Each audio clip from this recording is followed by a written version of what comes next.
আসসালামু আলাইকুম, কেমন আছেন সবাই? আশা করছি ভালো আছেন। আলহামদুলিল্লাহ, আল্লাহর রহমতে আমিও ভালো আছি। তো আজকে সকাল সকাল উঠে মুরগগুলা ছেড়ে দিয়ে আবার প্রবেশ করলাম যে ওগুলাকে খাবার দাবার দেওয়ার জন্য। তো আমার পিছনে পিছনে আমার যে ভাতিজা ছিল ও চলে আসছে আমার সঙ্গে। ভাবলাম ওকে নিয়ে আজকে একটি ভিডিও বানিয়ে নিই।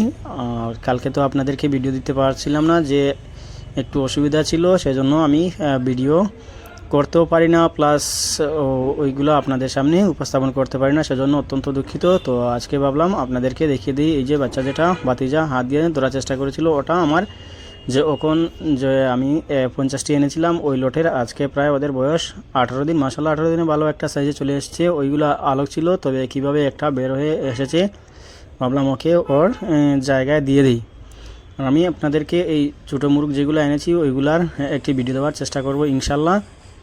আমি আমার যে ভাতিজা ছিল আমি ওকে বলেছিলাম যে মুরগগুলাকে তাড়াতে, ও পারছে না, তবেও চেষ্টা করছে, ধরারও চেষ্টা করছে। এই যে দেখেন, আপনারা দেখতে পারছেন অবশ্যই। এই যে দেখছেন, আমি বললাম ওকে যে একটা মুরগ ধরে দেখা।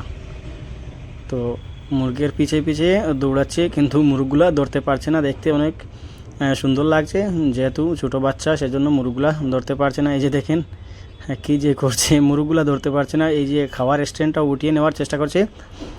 তো অবশেষে যাই হোক, আমি ওকে বললাম যে ধর একটা মুরগ ধরে দেখা। তো ভালোভাবে কথা বলতে পারে না, তোরা কথা বলে। তো ওকে বললাম যে মুরগগুলো ধরার জন্য, পারছে না, তবে চেষ্টা করছে, জান প্রাণ চেষ্টা করছে, তবে ধরতে পারছে না।